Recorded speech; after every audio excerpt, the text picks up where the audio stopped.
ಕಡಲೆಕಾಳು ಉಸ್ಲಿ ದೇವ್ರ ನೈವೇದ್ಯಕ್ಕಾಗಲಿ ಊಟಕ್ಕೆ ಸೈಡ್ ಡಿಶ್ ಆಗಾದರೂ ಮಾಡ್ಕೋಬೋದು. 250 ಗ್ರಾಮ್ ಅಷ್ಟು ಕಡಲೆಕಾಳನ್ನು ಇಡೀ ರಾತ್ರಿ ನೆನೆಸಿಟ್ಕೊಂಡಿದ್ದೀನಿ. ಅಂದರೆ 8 ಗಂಟೆ ಕಾಲ ನೀವು ನೆನೆಸಿಡಬೇಕಾಗುತ್ತೆ. ಈಗ ಕುಕ್ಕರಲ್ಲಿ 2 ಗ್ಲಾಸ್ ನೀರು ಬಿಸಿ ಮಾಡಿ ನೆನೆಸಿಟ್ಟಿರೋ ಅಂಥ ಕಾಳುಗಳನ್ನು ಹಾಕ್ತಾ ಇದ್ದೀನಿ. ಹಾಗೆ ರುಚಿಗೆ ತಕ್ಕಷ್ಟು ಉಪ್ಪನ್ನು ಸೇರಿಸ್ಕೊಳ್ತಿದ್ದೀನಿ. ನಂತರ ಕುಕ್ಕರ್ ಲಿಡ್ ಕ್ಲೋಸ್ ಮಾಡಿ 4ರಿಂದ 5 ವಿಸಿಲ್ ಕೂಗಿಸ್ಕೊಳ್ತೀನಿ. ಅಷ್ಟರಲ್ಲಿ ಮಸಾಲೆ ರುಬ್ಕೊಳ್ಳೋಣ.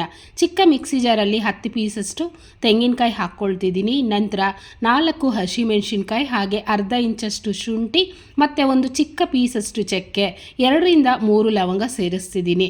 ನಂತರ ಸ್ವಲ್ಪ ಕೊತ್ತಂಬರಿ ಸೊಪ್ಪನ್ನು ಹಾಕಿ ನೀರೇನು ಹಾಕಬೇಡಿ, ಹಾಗೇ ತರ್ತರಿಯಾಗಿ ಗ್ರೈಂಡ್ ಮಾಡ್ಕೊಳ್ಳೋಣ. ಅಷ್ಟರಲ್ಲಿ ನೋಡಿ ಕಾಳುಗಳು ಅಷ್ಟೇ ಸಾಫ್ಟಾಗಿ ತುಂಬ ಚೆನ್ನಾಗಿ ಬೆಂದಿದೆ. ನಾವು ಮೆತ್ತಗೆ ಬೇಯಿಸ್ಕೊಂಡ್ರೆ ತಿನ್ನೋದಕ್ಕೂ ತುಂಬ ಚೆನ್ನಾಗಿರುತ್ತೆ. ಈ ನೀರನ್ನು ನಾವು ಸಪ್ರೇಟ್ ಮಾಡಬೇಕು. ಒಂದು ಸ್ಟ್ರೈನರಲ್ಲಿ ಹಾಕಿಟ್ಕೊಂಡಿದ್ದೀನಿ. ಈ ನೀರಲ್ಲಿ ಬಸ್ಸಾರೋ ಅಥವಾ ರಸಮ್ಮ ಮಾಡ್ಕೊಳ್ಳಿ, ಸೂಪರ್ ಟೇಸ್ಟಿಯಾಗಿರುತ್ತೆ. ಒಗ್ಗರಣೆ ಹಾಕ್ಕೊಳ್ಳೋಣ.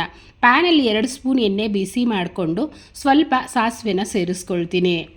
ಸಾಸಿವೆ ನಮಗೆ ಚಿಟಪಟ ಅಂತ ಸಿಡಿದ ನಂತರ 1 ಕಡ್ಡಿಯಷ್ಟು ಕರಿಬೇವು, ರುಬ್ಬಿಟ್ಟಿರೋ ಅಂಥ ಮಸಾಲ ಪೇಸ್ಟು, ಹಾಗೆ ಸ್ವಲ್ಪ ಉಪ್ಪು, ಅಂದರೆ ಈ ಮಸಾಲೆಗೆ ಎಷ್ಟು ಬೇಕೋ ಅಷ್ಟು ಉಪ್ಪು, ಚಿಟಿಕೆಯಷ್ಟು ಅರಿಶಿನ ಹಾಕ್ಕೊಂಡು ಸ್ಟವ್ ಪೂರ್ತಿ ಸಿಮ್ಮಲ್ಲಿಟ್ಟು ಕೈ ಬಿಡ್ದಿರ ಒಂದು 30-40 ಸೆಕೆಂಡ್ ಆದರೂ ಫ್ರೈ ಮಾಡ್ಕೊಳ್ಳಿ. ತಳ ಹಿಡಿಯುತ್ತೆ, ಅದರಿಂದ ಕೈ ಬಿಡ್ದಿರ ಮಿಕ್ಸ್ ಮಾಡ್ಕೊಳ್ಳಿ.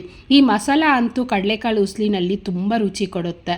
ಈಗ ಬೇಯಿಸಿಟ್ಟಿರೋ ಅಂಥ ಕಡಲೆಕಾಳನ್ನು ಸೇರಿಸ್ಬಿಟ್ಟು ಈಗ ಸ್ಟೌವನ್ನು ಹೈ ಫ್ಲೇಮ್ ಇಟ್ಟು ಮಿಕ್ಸ್ ಮಾಡ್ಕೊಳ್ಳಿ. ನೋಡಿ ಎಷ್ಟು ಸಿಂಪಲಾಗಿ ಮಾಡ್ಬೋದು. ಈ ಮಸಾಲ ರುಚಿ ಅಂತೂ ಅಷ್ಟೇ ರುಚಿಯಾಗಿರುತ್ತೆ. ದೇವ್ರ ನೈವೇದ್ಯಕ್ಕೂ ಮಾಡ್ಕೋಬೋದು. ಬೆಳ್ಳುಳ್ಳಿ ಮತ್ತು ಈರುಳ್ಳಿ ಏನು ಹಾಕಿಲ್ಲ ಅಲ್ವಾ, ಅದರಿಂದ ಸುಲಭವಾಗಿ ಈ ಸಲ ದೇವ್ರಿಗೆ ಈ ಥರ ಪ್ರಸಾದ ಟ್ರೈ ಮಾಡಿ ನೋಡಿ.